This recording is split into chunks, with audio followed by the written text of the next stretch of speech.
that you're here. And before we proceed, please may you find time to like, subscribe, and so that you can get to the notification to the next video. Today, I want to talk about inflation in Nairobi and how we got to human inflation in Nairobi and the misunderstanding that we are having in the current city that we are having. Imagine this is the time that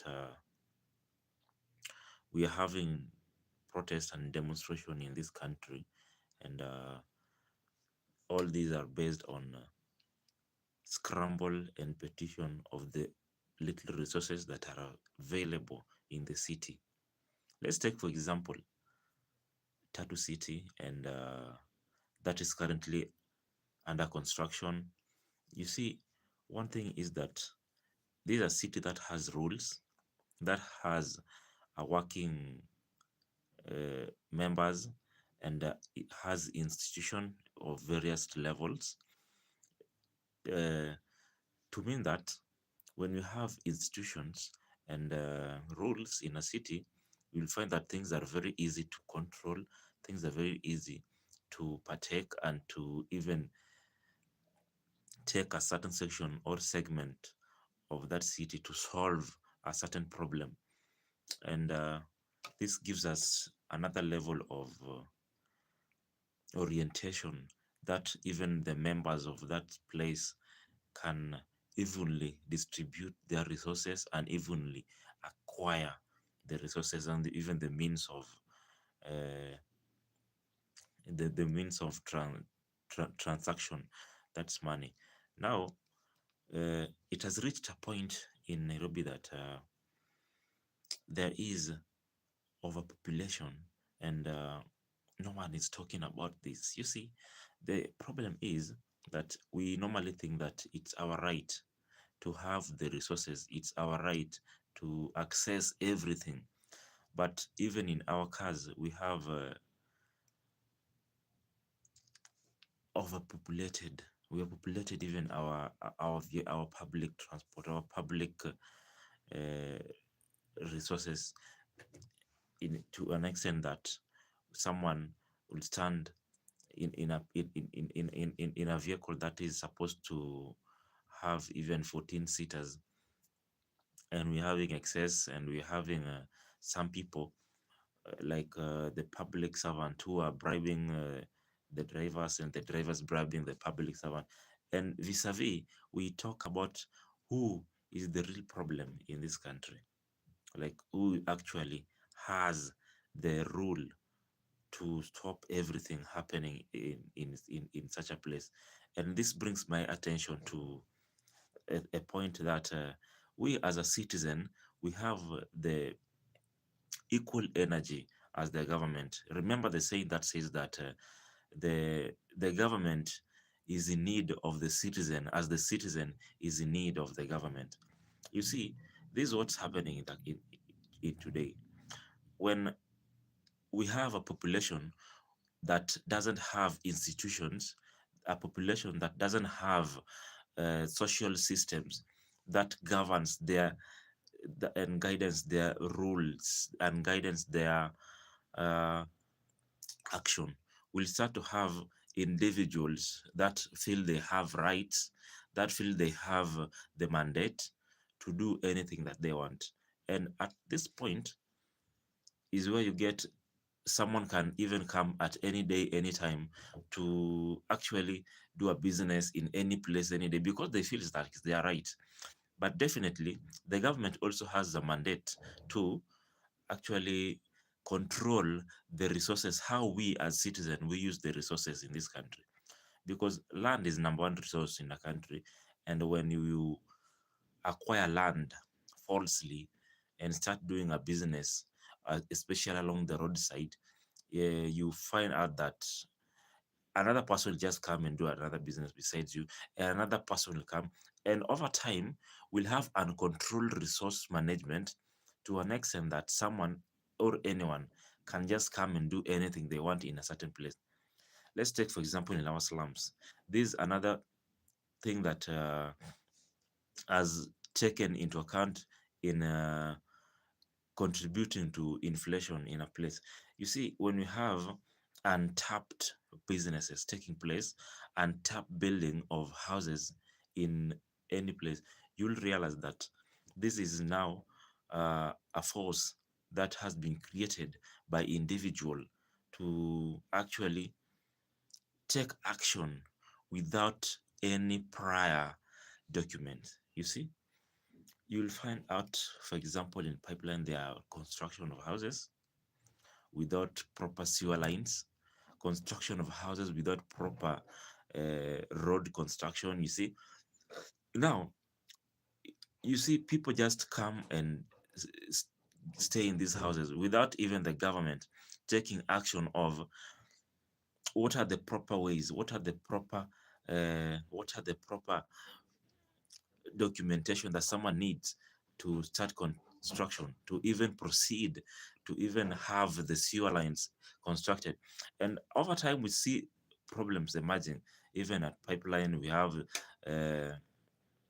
others at Lolongo. You see, there are improper housing and improper road construction to an extent that people don't even care how the effects of this of their action to the country and to the entire nation. You see, then at the end of the day, you still find out that people coming and coming and coming, and the encouragement still growing. Let's not forget about the petition and scramble of Africa, or even in any other country. Is happening today. We are still scrambling and petitioning our resources without proper documentation, without proper orientation. As far as I'm concerned, today Nairobi has the highest population in this country.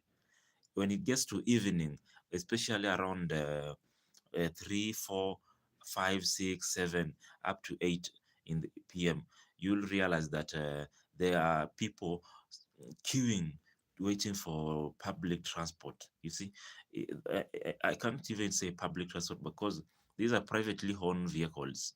So anyone can come and make a and get their vehicles on the road, and so long as they are in a circle, they're just happy because it's all about money. You see, and we are forgetting about the love that we have for one another. We are forgetting about the care and the forgiveness that we actually need to take this country to the next stage. And when all these problems go to a point that we have no control over them, you realize that we start complaining ourselves, and we start complaining to the government. Let me tell you about one thing.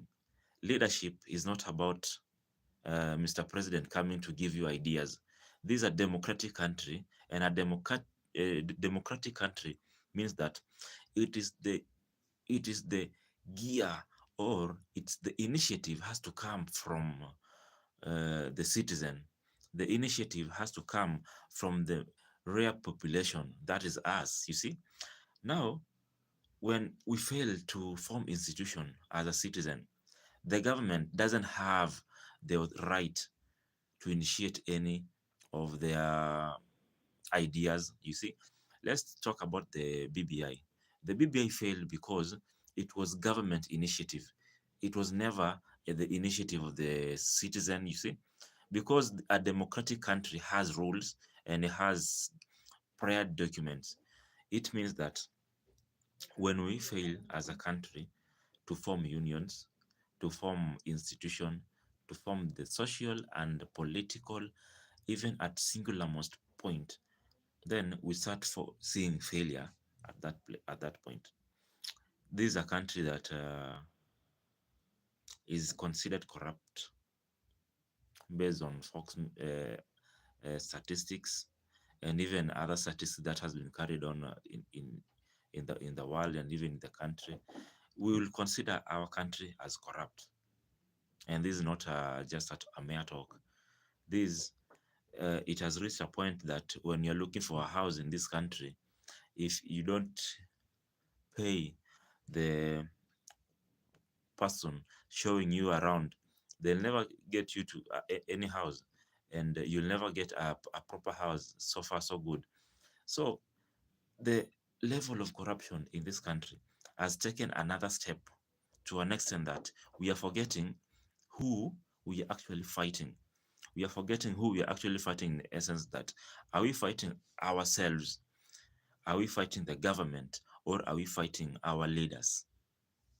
And to this extent, we are inflating our nation based on population, based on lack of initiative, as we have many people who are not initiated into a system that we want a country to grow.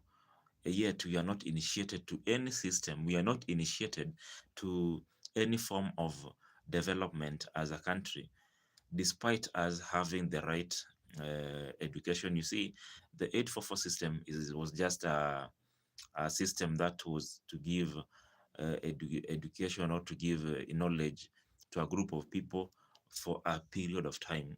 And right now we have the CBC.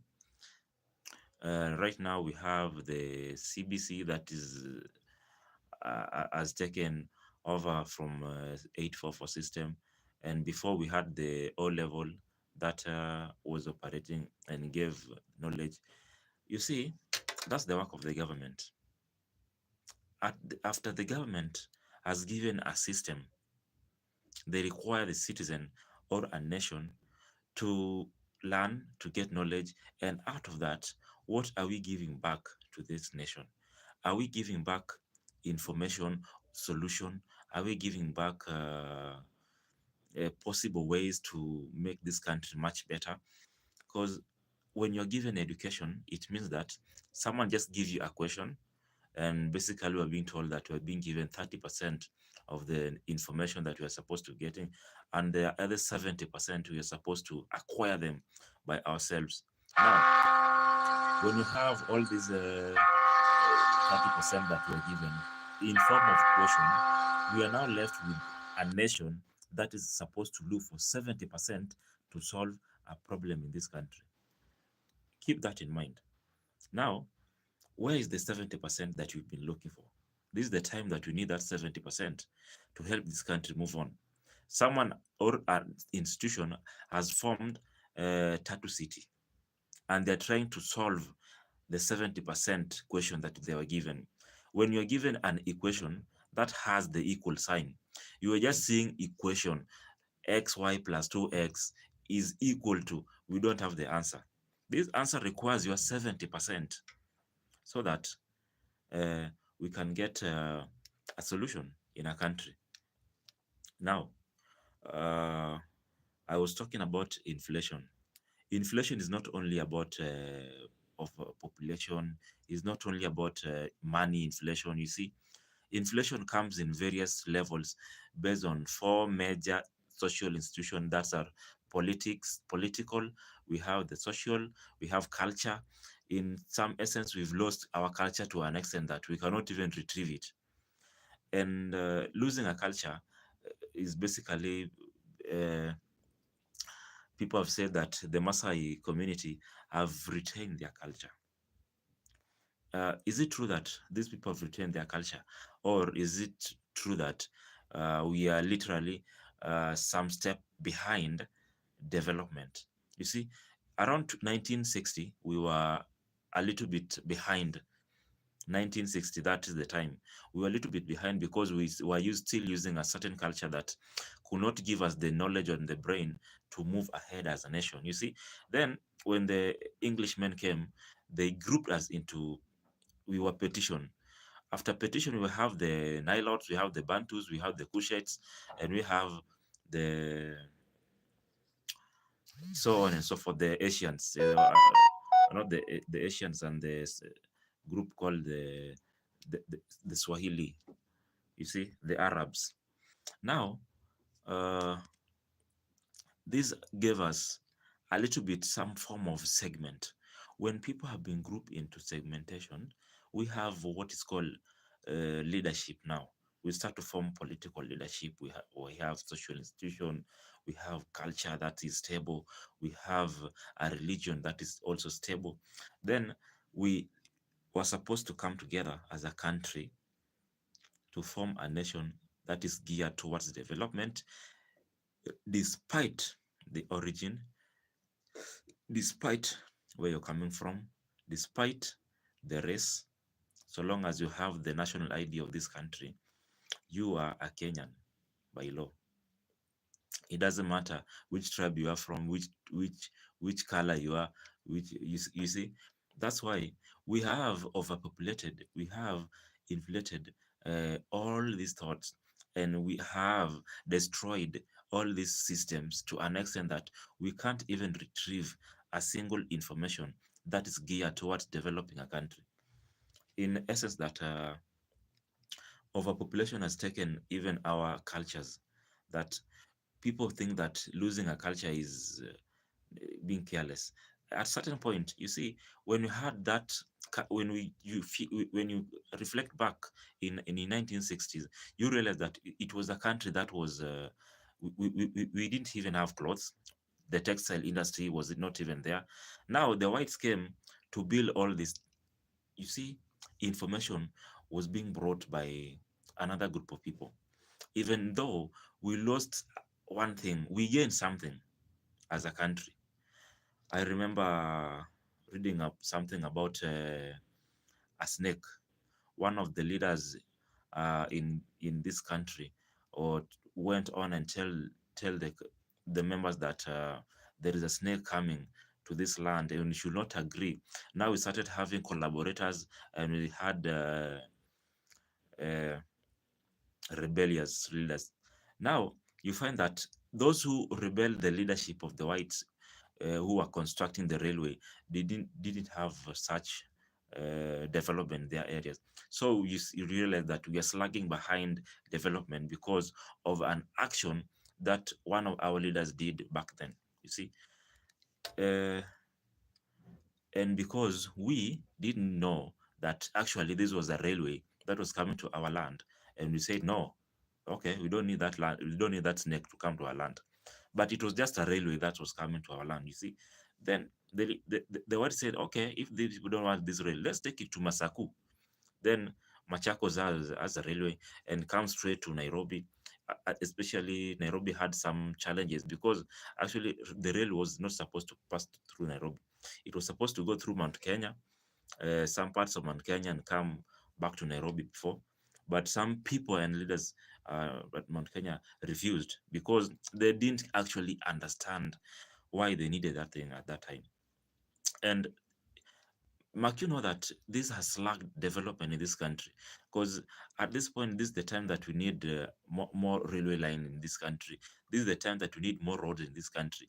At that time, there were a little bit some people were trying to elevate development in this country. And another problem emerged in that time. These are all about taxation. You see, taxation was a form of showing commitment of a nation to the government. Then the whites was trying to see how committed you are in our own country. You see, now they brought in what's called taxation. Taxation was to foresee the commitment and to help grow the development in that country. Now it's a country is based on give me something and I'll give you the services. You see, help me gain the resources and I'll give you back the services. Now, this is the point that some of our leaders, some of our uh, members in a country came forth to rebel such act by the whites because we never wanted to pay tax. Actually, we didn't know why tax is important in a nation.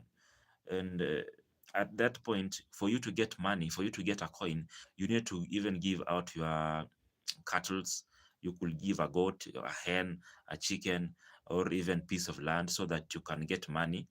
When you get money, you get a means of transaction. When you get a means of transaction, you can actually get to acquire resource in a country. You see, now to those many people who didn't realize that they needed to give tax, didn't have the resources. That's why at this point we have disparity because of lack of knowledge, because of the disparity in knowledge that time. You realize that at this point, There are people who have land, and there are people that doesn't have land. A land is a resource. A resource is something that grows over time. Something like land grows in value over time. When you took a land by just giving two hands at that time, it means that that land has even grew in value to an extent that it can even feed a generation, your generation. You see, but because certain leaders in our country came up and said that no, we cannot give out tax because we don't know why we are giving tax. Why should someone take my property at this point? And someone say, no, I'm not giving my chicken, I'm not giving this to you. And some even refuse to shave their hairs so that others to know that they are not giving part of their property. And the whites struggle to elevate this country, to put this country into order. But around 1963, they gave up because it was about time to take power to the people. That's called giving birth of a nation. Giving birth of a nation. That's what happened. And now, overpopulation started encroaching, inflation started encroaching in this country to an extent that uh, we started losing the original value that were given by the whites, the original value that was aspired for this country, the original value that the whites could see ahead, how they wanted us to form a country and a nation that is geared toward development and growth. And we started feeling like we own this country and this is our land because we are blacks and they are white. You see, we started forming some excuses that couldn't even give this country some form of development. Up to now, I can even go to Mudura and Gikomba and wonder why are we even having such form of markets. Okay, it's an open air market where people can go, but we don't have orders and rules in that place. Anyone want to come and work, you just see people pulling their carts and cocotenis at that place. You see, it has reached a point that you can't even walk peacefully in Nairobi because everyone wants to everyone wants part of a resource, everyone wants part of this resource without prior documentation. Everyone just want to just live life the way they want because they don't want a government to rule them, to tell them you should now do this and not do this. Because this is something that we acquired long time ago from the whites. Because our leaders told us that, you see, we don't need to listen to these white people. They are they, they they are mongrels. They are not like us. You see, so we have taken that part of hatred long time, way back. I'm trying to calculate this thing and I'm still finding the same answer that the leadership that we had that time and the people that we had at that time, we could not even understand why we need a tax, why we need to understand our leaders, and why we need us as a nation, as citizen, to form institutions so that we can have uniform and even distribution of resources in this country. Now, I'm looking at our railway stations. They, they are built, but you see, there are no systems that, you see, they are not even active. They are not in line. Go to Mudurwa, for example. There's abandoned houses along that place that were built by colonies that were supposed to take care of our agriculture. You see, at this point, those are just houses barely living with nothing doing inside. And you realize that we are the majorly main cause of a country because when this country was being given, you see, it's called birth of a nation.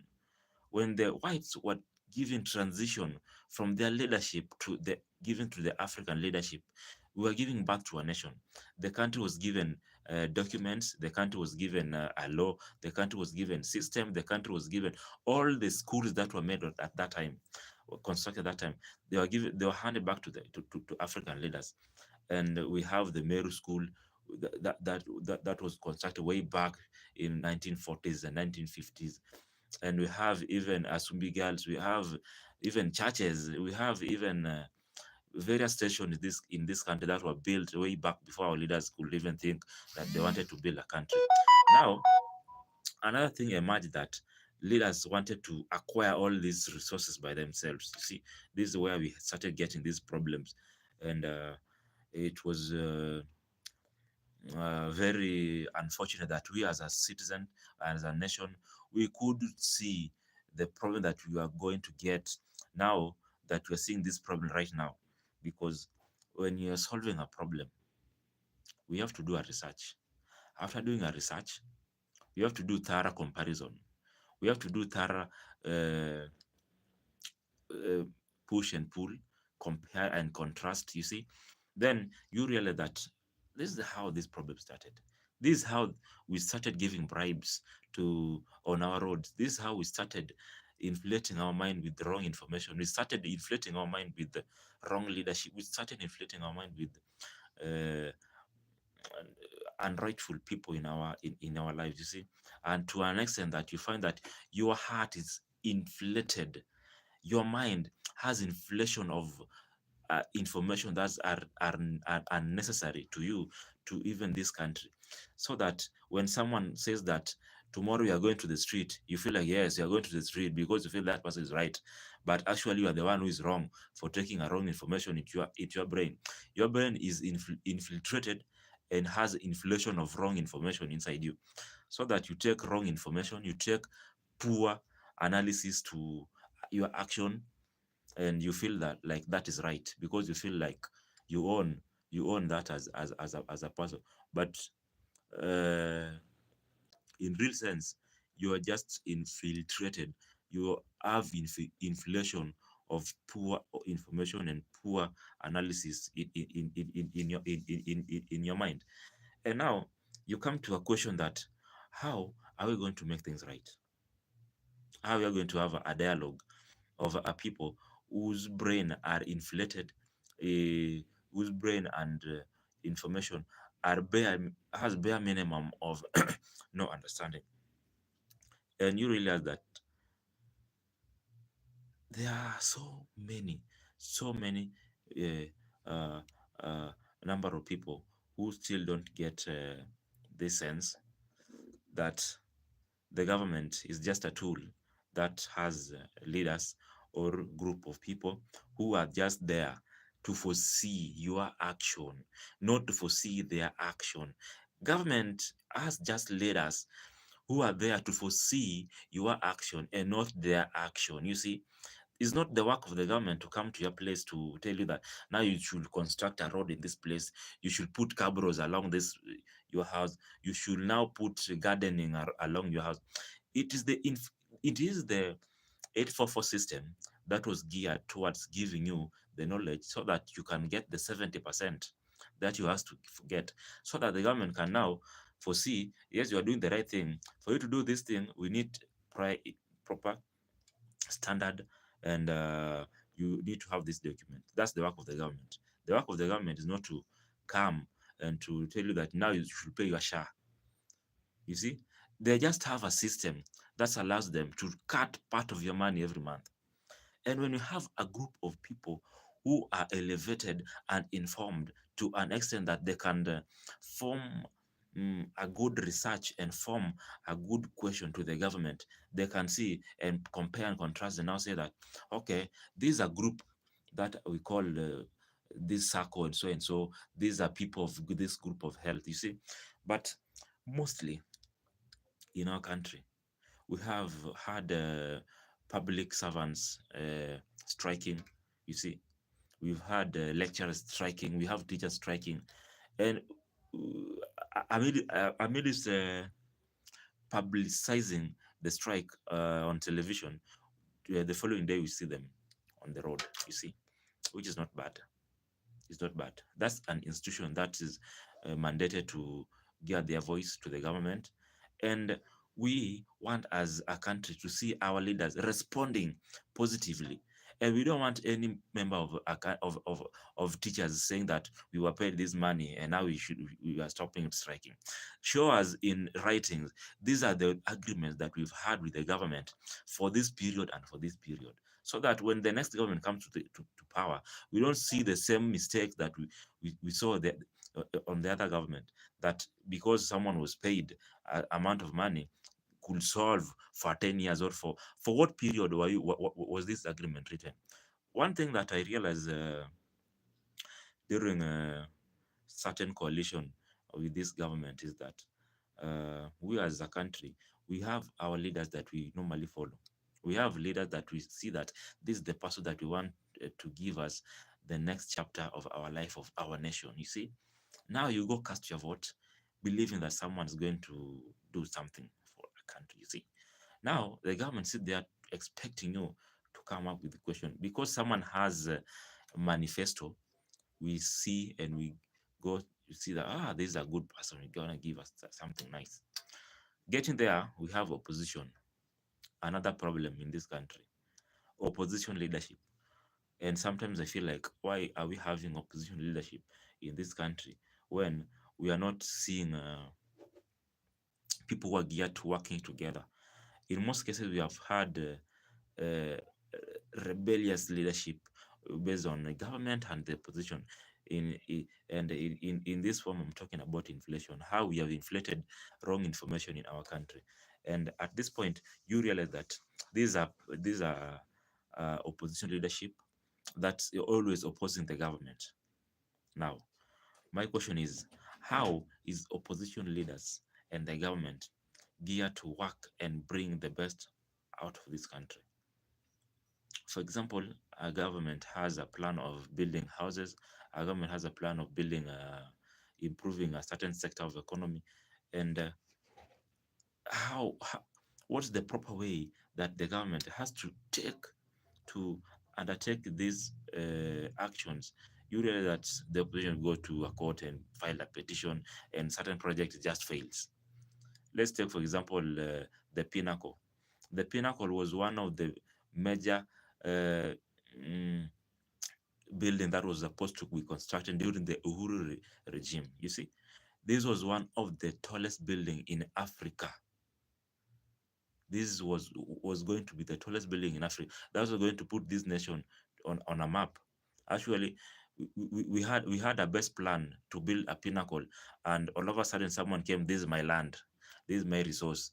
Forgetting that this was something that was to put Kenya on a map on Africa. That was supposed to bring tourist attraction to this country. That was supposed to give an elevated mind of the people. And uh, just failed. This is just a project that failed, and I don't know whether it will come into a real dream. And we need good leadership, and actually we need forgiveness, and we need to be caring enough to see the bigger picture of something than to see the leadership that we want for ourselves. And at that point, when I'm talking about this, I think it's time for us to have what I called what I call